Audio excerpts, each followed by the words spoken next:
Okay, so before we finish off the tutorial, I do want to show you a couple more things.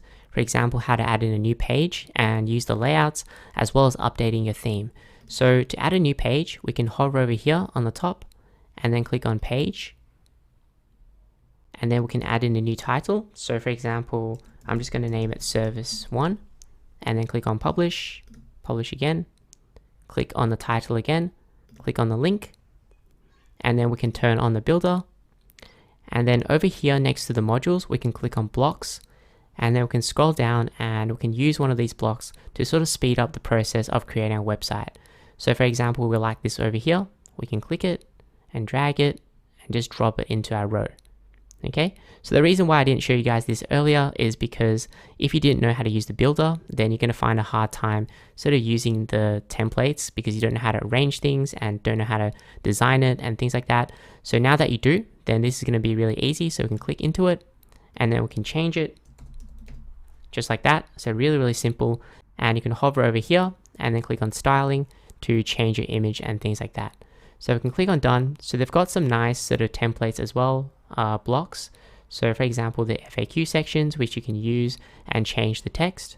And then let's say we've done it, let's just click on delete for this. All right, and then we can add in a layout. So you can hover over here, layouts, load layout. And this is sort of like a whole page layout, which you can import onto your page. So let's say, for example, this really cool one here, we can click into it and replace layout. And we can go into here and we can change the text and change the images, right? So this is not very practical, but it is really cool and you can take inspiration from it. So we could also go back to layouts over here. And if you create your own layout, you can also save as layout. So you can create a new page and then sort of load layout and use your own layout. Same thing with the blocks. So for each sort of row, we can save it as a row. And then when we create a new page, we can use that same row. So this is really going to speed up your process if you're designing websites for your clients or maybe for yourself as well, if you've got like a lot of service pages and things like that. So we can click on save over here and we can close it. And as you can see, the page might appear on the top. Now, if it doesn't appear, then what you can do is we can go over here to menus. And this is the back end page where you can edit your menu structure as well. So make sure you select your menu. So sometimes if you got two menus, you might need to select it from the drop down.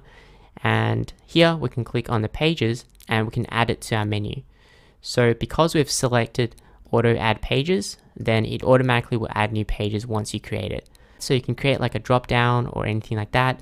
You can also click on contact on the drop down here. You can also highlight that link. So if we save the menu, then we can go back over here. And you can see that is sort of highlighted. So that's really nice. And then what I want to show you is we can also use animations. So for example, click into that module, click on here, animation, and do an entrance animation.